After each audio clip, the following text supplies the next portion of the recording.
नमस्कार दोस्तों, मैं हूं अमनदीप और स्वागत है आप सभी का ईएनजी ग्लाइड के एक और वीडियो में। पिछले वीडियो में हमने देखा कि अगर हमें कोई फ्लो चार्ट दिया है तो हम उसे कैसे एक टेक्स्ट में कन्वर्ट कर सकते हैं।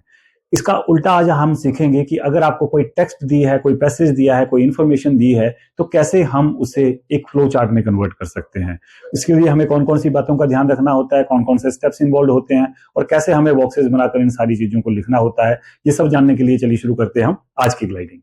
जो बातें आपको ध्यान में रखनी है जब भी आप किसी टेक्स्ट से फ्लो चार्ट क्रिएट करते हैं कि जो पैराग्राफ आपको दिया है या टेक्स्ट आपको दी है उसको आपने बहुत ही क्लोजली पढ़ना है। और क्लोजली पढ़ने का क्या मतलब होता है ये हम ऑलरेडी पिछली वीडियोस में डिस्कस कर चुके हैं। और उसके बाद जो की पॉइंट्स हैं आपको सबसे पहले क्या करना है, जो की पॉइंट्स हैं उन की पॉइंट्स को आपको हाईलाइट करना है। अगर आप हाईलाइट नहीं कर सकते तो आपको उनको अंडरलाइन करना है। जो भी मेन मेन बातें वहां पर हो रही हैं उस पैराग्राफ में उनको आपने या तो अलग से लिख लेना है, you need to write them, और you can simply highlight them, या आप उनको अंडरलाइन भी कर सकते हैं। उसके बाद आपको क्या करना है कि जो सिमिलैरिटीज हैं या डिफरेंसेज हैं उनको बड़े ध्यान से देखना है कि क्या ये जो पॉइंट्स आपने नोट करे हैं इनमें कोई डिफरेंसेस हैं या इनमें कोई सिमिलैरिटीज हैं। उनको आप अलग अलग करके जो है वो नोट करेंगे ताकि आप उससे फ्लो चार्ट क्रिएट कर सको। उसके बाद आपको सारी बात को, जितने भी पॉइंट्स आपने लिखे हैं, उसका एक माइंड मैप डिजाइन करना है। माइंड मैप का मतलब है कि दिमाग में आपने एक मैप क्रिएट करना है और उसी मैप का अल्टीमेटली आप क्या बनाओगे, फ्लो चार्ट बनाओगे। उसी माइंड मैप से आप जो है वो डिजाइन करोगे एक फ्लो चार्ट, राइट। तो आपके दिमाग में ही वो इमेज क्रिएट हो जाएगी कि क्या क्या बातें उसमें जो है वो कर रखी हैं, कौन सी सिमिलर है, कौन सी उसमें से जो है वो डिफरेंट डिफरेंट है। इसके बाद आपको जब आपका फ्लो चार्ट बन जाता है तो उस फ्लो चार्ट को आपने फिर से ध्यान से देखना है और समझने की कोशिश करनी है कि कुछ बचा तो नहीं है, कोई चीज ऐसी तो नहीं है जो छूट गई है। ठीक है। तो ये सारी एक्सरसाइज जब आप कर लेते हैं तो मैं आपको गारंटी देता हूं कि आपका जो फ्लो चार्ट है वो बहुत अच्छा बन जाएगा किसी भी टेक्स्ट से। और पेपर में चांसेस हैं कि आपको एक पैराग्राफ दिया जाए और आपको बोला जाए कि इसका एक जो है वो फ्लो चार्ट क्रिएट करिए। हो सकता है आपको वहां पर पॉइंट्स ऑफ डिफरेंस हों, हो सकता है पॉइंट्स ऑफ डिफरेंस ना हो और आपका सीधा सीधा ही फ्लो चार्ट बन जाए, जैसा कि हमने पिछले वीडियो में एक फ्लो चार्ट जो था उसको जो स्टडी किया था वो बिल्कुल सीधा सीधा था। तो यहाँ एक पैराग्राफ है और ये लॉन्ग पैराग्राफ है। पेपर में आपको कम से कम इतना लंबा पैराग्राफ तो आना चाहिए अगर आपको फ्लो चार्ट लिखने के लिए बोला जाता है। तो it is about life in a metro city.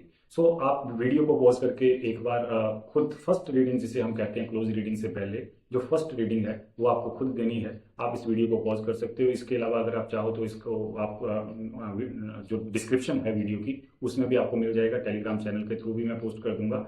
एक बार पढ़ने के बाद आपने इसको दूसरी बार जब पढ़ना है तब आपने मेन पॉइंट्स को वहां पर जो है वो नोटिस करना है। ठीक है। तो उसको कैसे करेंगे मैं आपके साथ साथ यहाँ करके बताऊंगा कि कैसे life in a metro city is a mix of excitement and challenges. इसका मतलब है कि यहाँ मिक्स की बात हो रही है तो दो बातें हमें मिलने वाली हैं, एक एक्साइटमेंट की बात करी जाएगी और एक चैलेंजेस की बात करी जाएगी। So these cities are often bustling with activity. So bustling with activity है ना, वहां पर बहुत चहल पहल होती है इन शहरों में, तो ये किसके अंदर आएगा, एक्साइटमेंट के अंदर आएगा। सो हम यहाँ पॉइंट हमारे बनने शुरू हो जाएंगे। सो ऑफरिंग हमें काउंटलेस अपॉर्चुनिटीज, बहुत सारी हमें अपॉर्चुनिटीज मिलती हैं for work, education and entertainment. So people from different backgrounds come together. अब बड़े शहरों में क्या होता है कि अलग अलग बैकग्राउंड से लोग आते हैं, तो different background, people from different backgrounds are there and they create a vibrant culture filled with diversity. तो क्या चीज देखने को मिलती है और ये सारी चीजें किसके अंदर आ रही हैं, हम देख रहे हैं ये एक्साइटमेंट के अंदर आ रही है। इसमें कोई बड़ा चैलेंज नहीं है। The availability of modern facilities like advanced health care, shopping malls and public transport, this makes life convenient. तो ये कन्वीनियंस भी है और मॉडर्न फैसिलिटीज हमें मिलती हैं तो हमारी लाइफ को कन्वीनियंट बनाती हैं।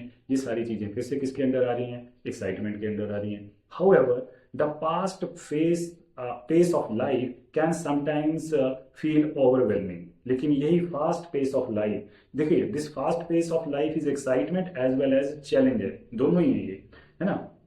इसके नुकसान भी हैं। Metro cities are known for their traffic jam, जो ट्रैफिक आपके जाम होते हैं। इसके अलावा crowded public places are there and high cost of living. So तीन बातें आपको यहाँ इकट्ठी ही आ गई हैं। तो ये तीन बातें किस में आ रही हैं, चैलेंजेस, ट्रैफिक जो ट्रैफिक जाम्स हैं या क्राउडेड पब्लिक प्लेसेस हैं या हाई कॉस्ट ऑफ लिविंग है। इसके अलावा वहां पर लाइफ क्या है, life is stressful for residents.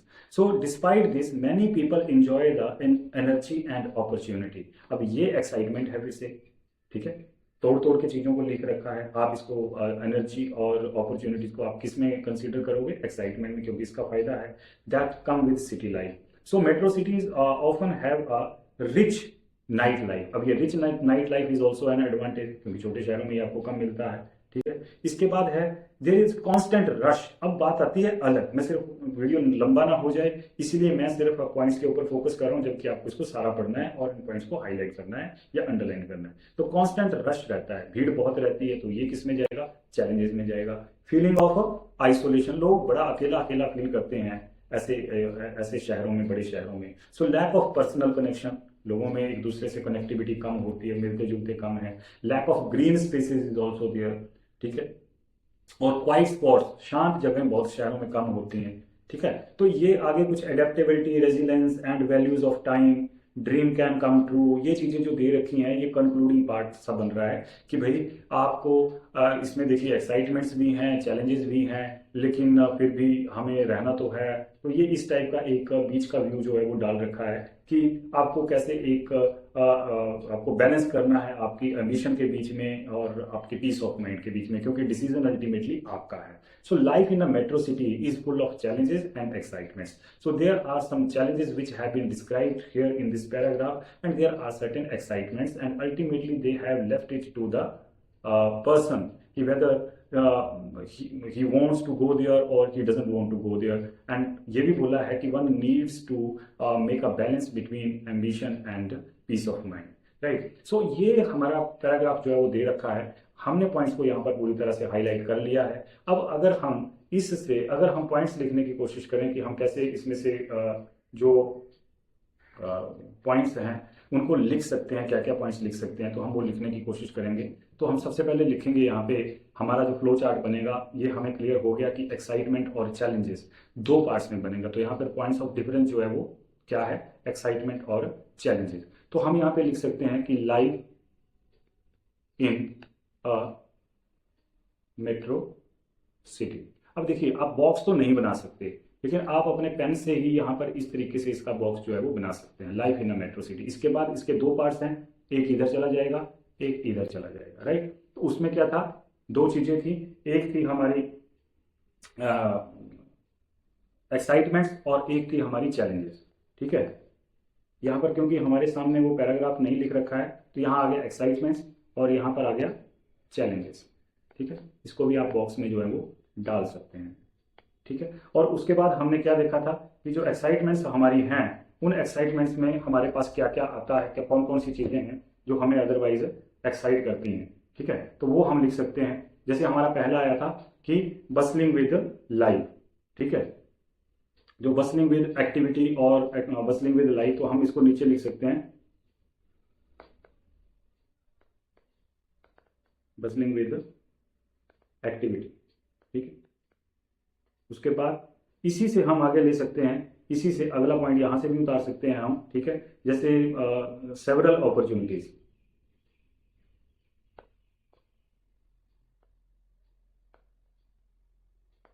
तो भी आप इसमें डाल सकते हैं। इसके बाद आप ऐसे लंबी लाइन लगाकर, जैसे पिछले उसमें कनेक्ट कर रखा था, ऐसे आप नीचे लिखते जाओगे, ऐसे बॉक्सेस बनाते जाओगे उन पॉइंट्स के, और ऊपर से लाइन आती जाएगी और आप उनको ऐसे कनेक्ट करते जाओगे। इसी तरीके से जो चैलेंजेस हैं हमारे, चैलेंजेस कौन कौन से हो सकते हैं, उन चैलेंजेस को भी हम ध्यान में रखेंगे। तो चैलेंजेस की बात करें तो चैलेंजेस तो आप उस चैलेंज को, एक चैलेंज या तो आप इसको ऐसे लिख सकते हैं, यहाँ से ले जा सकते हैं, और एक चैलेंज को आप यहाँ लिखेंगे, दूसरे चैलेंज को आप जो है वो यहाँ लिखेंगे, तीसरे चैलेंज को आप यहाँ लिखेंगे। अगर 4-5 चैलेंज जितने भी आप लिखना चाहते हैं वो लिख सकते हैं। और लास्ट में आप यहाँ से इन्हीं लाइनों को नीचे ले जाकर लास्ट में जो है वो आप कंक्लूजन वर्ड आप लिख सकते हैं। सिर्फ कंक्लूजन लिख दोगे तब भी आपका काम चल जाएगा। अगर आप लिखना चाहते हैं कि नीड ऑफ ए बैलेंस, तो आप वो भी जो है वो लिख सकते हैं वहां पर। ठीक है, तो आपको इस तरीके से पहले सबसे ज्यादा जरूरी क्या है कि आपको पैराग्राफ को बहुत ध्यान से पढ़ना है और पॉइंट्स ऑफ डिफरेंस को जो है वो पूरी तरह से समझना है और उनको मैनेज करके अलग अलग करना है। उसके बाद आपको उनको जो है पॉइंट्स को दो अलग अलग साइड में, अगर तो डिफरेंस है तो, अगर वो डिफरेंस नहीं है तो आप फ्लो को सीधा ही सिंगुलर फ्लो में आप उसको लिख सकते हैं। लेकिन अगर डिफरेंस है, दो डिफरेंस है, तो दो लाइनें बन जाएंगी। अगर मान लीजिए यहाँ पे 4 डिफरेंस होते तो यहाँ पे 4 बन जाते, तो आए कि आप यहाँ लिख देते, एक यहाँ लिख देते। मान लीजिए राजा दशरथ के कितने बेटे थे? 1 2 3 4। ठीक है। आगे चारों के आगे कितने कितने बच्चे थे, तो इस पे आप 2 बन जाएंगे। लव कुश इसमें जितने जितने थे उस तरीके से आप फ्लो चार्ट जो है वो फैमिली फ्लो चार्ट भी जो है वो इसी तरीके से बनता है। तो इस तरीके से आप अपना फ्लो चार्ट बना सकते हैं। और याद रखिएगा, पेपर में बहुत ज़्यादा चांसेस हैं कि आपको एक पैराग्राफ दिया जाए और आपको बोला जाए कि आप फ्लो चार्ट क्रिएट करिए। तो आज की इस वीडियो में बस इतना ही। अगर आपको ये वीडियो अच्छा लगा, इन्फॉर्मेटिव लगा, तो प्लीज़ इसे लाइक शेयर और सब्सक्राइब जरूर करिए। Thank you very much.